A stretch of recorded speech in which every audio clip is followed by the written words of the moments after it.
जय सिया राम दोस्तों।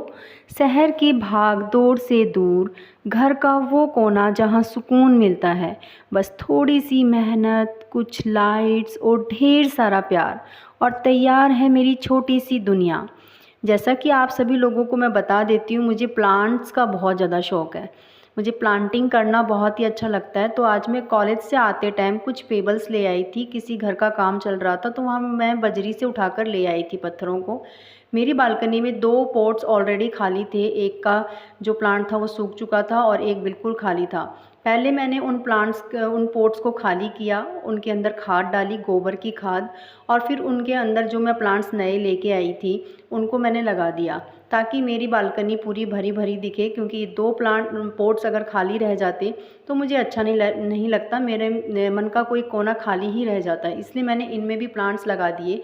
और ये मेरा बेटा है, ये मेरे हर काम में मेरी हेल्प करवाता है, मेरे साथ साथ ही रहता है। मैं चाहे कहीं भी जाऊँ, इसे मेरे साथ रहना है और मेरी हेल्प करवानी ही है। अब इसके बाद मैंने जो प्लांट मैंने नर्सरी से ख़रीदा था, मैंने उसकी रिपोर्टिंग करने से पहले उसकी जड़ों से पूरी मिट्टी निकाल दी। क्योंकि जो वो मिट्टी उनके साथ में आती है वो एकदम चिकनी मिट्टी होती है जो सेट नहीं हो पाती है। उसके बाद ऑलरेडी जो मेरे पास पॉट्स थे, प्लांट्स थे, उनके अंदर मैंने खोदी दी और उसके बाद गोबर की खाद जो कि मैंने अभी आपको दिखाई, ये मैंने उसमें डाल दी। मैं किसी भी प्रकार की यूरिया का यूज़ नहीं करती हूँ मेरे प्लांट्स के लिए, मैं गोबर की खाद का ही यूज़ करती हूँ। मैं लेके आती हूँ, उसे बकेट के अंदर रख लेती हूँ ताकि काफ़ी दिन तक पुरानी जो खाद होती है वो प्लांट्स के लिए और भी अच्छी होती है। और इससे जो न्यूट्रिएंट्स मिलते हैं, उनसे जो लीफ निकलती है न्यू, उनके अंदर की शाइनिंग ही अलग होती है। कभी आप भी अपने प्लांट्स के लिए ये खाद यूज़ करके देखना। अब देखना मैजिक यहाँ से स्टार्ट होता है, मेरा मैजिक। अब मैं करूँगी इसके ऊपर बहुत ही हार्ड वर्क। सारे मैंने पॉट्स को एक किनारे में रख दिया ताकि बालकनी एक कोने से खाली हो जाए। जहाँ से मुझे मेकओवर स्टार्ट करना था, पहले मुझे उस एरिया को साफ़ करना होगा, जभी तो मेरा मेकओवर स्टार्ट हो पाएगा। तो जितना भी मैस था मैंने सबको हटाया, जितने भी पॉट्स थे उनकी ट्रे को मैं लेके गई और उन्हें मैंने वॉश किया। उसके बाद जो मिट्टी फैल गई थी उसको झाड़ू से साफ़ कर दिया।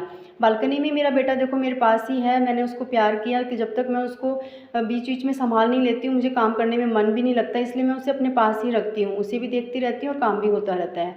फिर मैंने सारी ट्रेस साफ़ करी और फिर मैं मेरा ये पॉट लेके आई जिसके अंदर मैं वो पेबल्स लेके आई थी। नीचे से बहुत ही हैवी था, लाने में बहुत परेशानी हुई, लेकिन मैंने जो सोच लिया वो मुझे करना ही है। फिर चाहे मुझे उसके लिए कितनी भी जी तोड़ मेहनत क्यों ना करनी पड़े। ये पेबल्स जब मैं स्कूटी में लेके आ रही थी तो स्कूटी का हैंडल भी मुझसे मूव नहीं हो रहा था ढंग से, इतना वेट हो गया था। लेकिन मेरे अंदर एक जज्बा था, मैंने पहले से सोच रखा था कि मुझे है ना आज मेकओवर करना है तो करना ही है। मैं मॉर्निंग में ही डिसाइड करके चली गई थी। उसके बाद जो धोई हुई जितनी भी ट्रे थी वो सब मैंने उनके इस प्लेस के ऊपर सेट कर दी ताकि मैं बाद में पॉट्स को लाकर रख सकूं। मैंने एक एक पॉट को साफ़ किया ड्राई क्लॉथ से और उनकी लीव्स को भी मैंने एक एक करके उनको साफ़ कर दिया ताकि जब बालकनी बिल्कुल सेट हो जाए तो लीफ एकदम खिली खिली दिखाई दें और पॉट भी एकदम क्लीन दिखाई दें। अब अंशुल मेरी हेल्प कर रहा था, मम्मा कौन सा पॉट कहाँ रखना है, कौन सा प्लांट किसके साथ मैच कर रहा है, वो अपने लॉजिक्स बता रहा था और मैं उनको फॉलो कर रही थी। मैं उसकी बात ज़रूर मानती हूँ क्योंकि अगर हम बच्चों को हर बार इग्नोर करते हैं तो वो डिमोरलाइज हो जाते हैं।